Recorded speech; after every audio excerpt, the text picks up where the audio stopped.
कर दिया, वो कानून 2015 में खट्टर सरकार पास कर चुकी थी, उस कानून को आज पालन कर दो।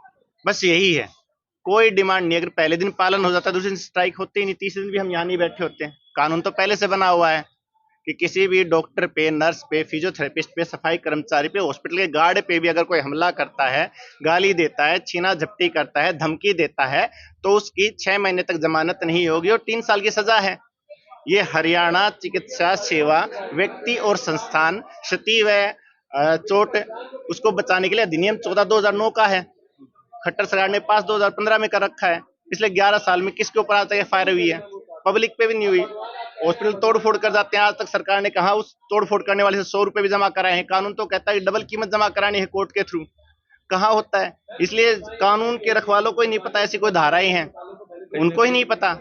आज से बीच का रास्ता निकलना चाहिए, क्योंकि मरीजों को भी काफी ज्यादा बीच का रास्ता कुछ नहीं होता, न्याय होता है।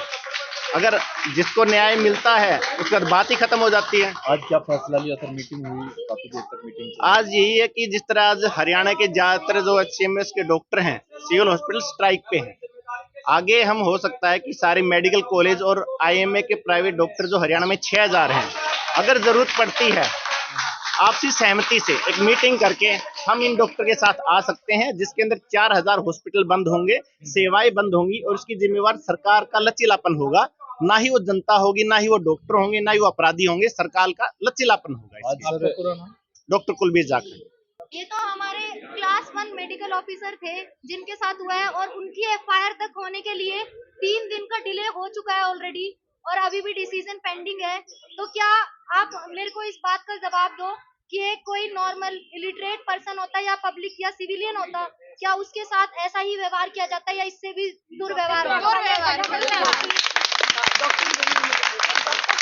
We want justice! We want justice! We want justice! We want justice!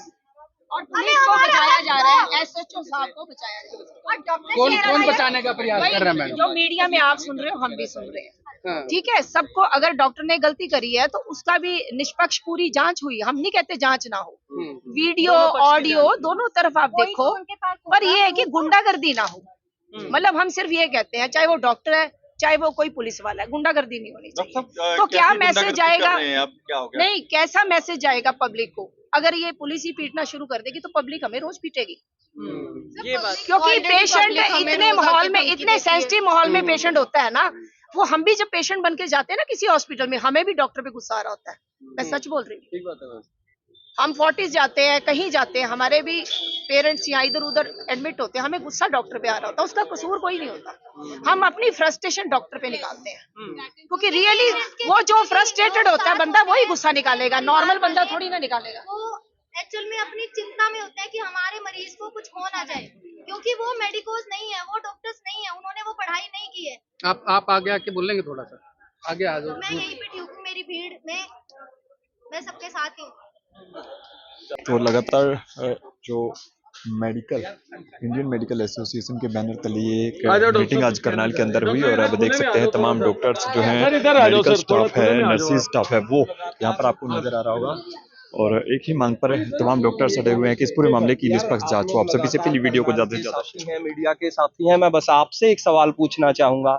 अब से पहले आपने कितनी बार ये देखा है, अब से पहले आपने कितनी बार ये देखा है कि गाली देने के एक्ट में जो दी नहीं गई अब तक, सिर्फ वो आरोप लगा रहे हैं, गाली देने के एक्ट में पुलिस ने किस किस के खिलाफ आप रिकॉर्ड उठा करके देख लीजिए कार्रवाई की है। दूसरी बात, मैं आप मीडिया के साथियों से सवाल करना चाहता हूं, आपके थ्रू पुलिस प्रशासन से सवाल करना चाहता हूं। एक सेकंड के लिए इमेजिन कर लेते हैं कि अगर ये रोल रिवर्स हो गया होता, एक क्लास 1 ऑफिसर, मैं इन चीजों पे जाना नहीं चाह रहा था, लेकिन स्टिल अब चीजें क्रिस्टल क्लियर करनी पड़ेंगी। SHO is a class 3 employ, DSP class 2, only there ASP and SP is class 1। अगर एक क्लास 1 ऑफिसर, पुलिस के क्लास 1 ऑफिसर पे क्लास 3 एम्प्लॉय हेल्थ ने हाथ उठा दिया होता, तो क्या पुलिस को इतना ही संघर्ष करना पड़ता है एफआईआर कराने के लिए? क्या पुलिस को इतना ही संघर्ष करना पड़ता? जो सच्चाई है, जो दबी हुई सच्चाई है, वो हम माइक के माध्यम से नहीं कहना चाहते हैं, मैं माननीय एसपी करनाल से अपील करना चाहूंगा कि आपका बहुत बड़ा नाम है, according to that you are a super cop. उस वर्दीधारी गुंडे को क्यों बचा रहे हैं आप लोग? अब तक वो बार्स के बिहाइंड होना चाहिए था।